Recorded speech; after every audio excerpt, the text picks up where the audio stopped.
So lots of times, in fact, maybe the majority of time, our mind is either in the past or the future. And when the mind's in the past or the future, it's not a mind that's directly perceiving things. It's a mind that is remembering or projecting. It's conceptualizing. So it's a conceptual mind. And the thing about conceptual minds is they can be very useful. For example, in learning about emptiness or learning about the Dharma. But conceptual minds can also be very troublesome. Other conceptual minds can be troublesome because they mistake their object for the real thing.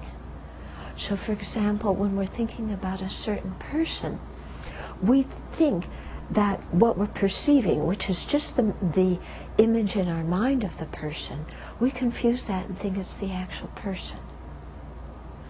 Okay? And so that's why, we can sit here and think about somebody who isn't here and get very angry at them, or have a lot of attachment for them, or have all sorts of trips about them going on in our mind, but they're not here. And all the trips in our mind are not happening because that person's not here. They're off doing whatever, So whether we're remembering the past or anticipating the future, it's all a projection of our mind. It's our conceptual mind making stories. So what we want to be really aware of is when this starts to happen. Because like I said, we so easily confuse what we're thinking about when we're conceptualizing with the actual object. And then, have all this emotional turmoil going on.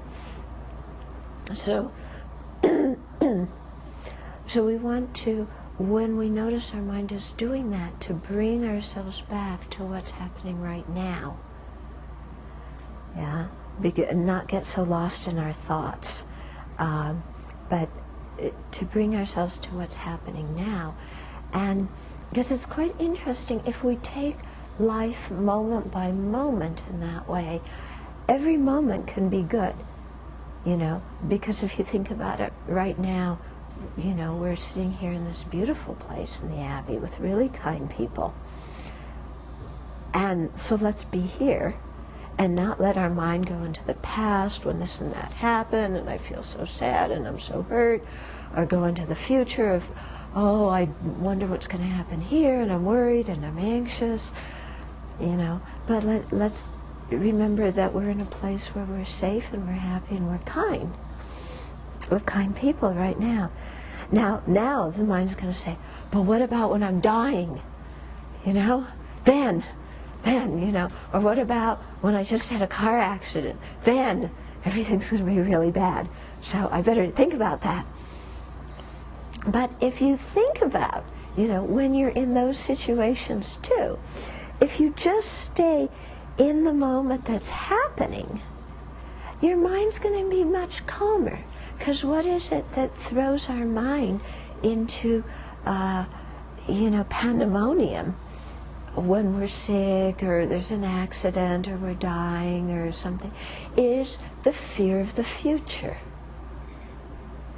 Because even you're lying in the hospital bed, if you take it that moment, oh wow, I'm in a hospital bed and there's people around me who are kind, who are helping. Yeah? And so even you're in pain in the hospital bed, well, I'm in pain, but there's people around who understand my situation, who are kind, who are helping. And I still have the power of my own Dharma practice to control my mind, so this is okay. Yeah? So if we, keep the mind where the body is with what's happening right now, instead of it letting it fly off into the past and the future with all the conceptual whirling we do, we'll be able to manage situations okay. This takes some practice to get the mind in the present. Now, I'm not saying it's easy, but if we practice doing it, we'll be okay.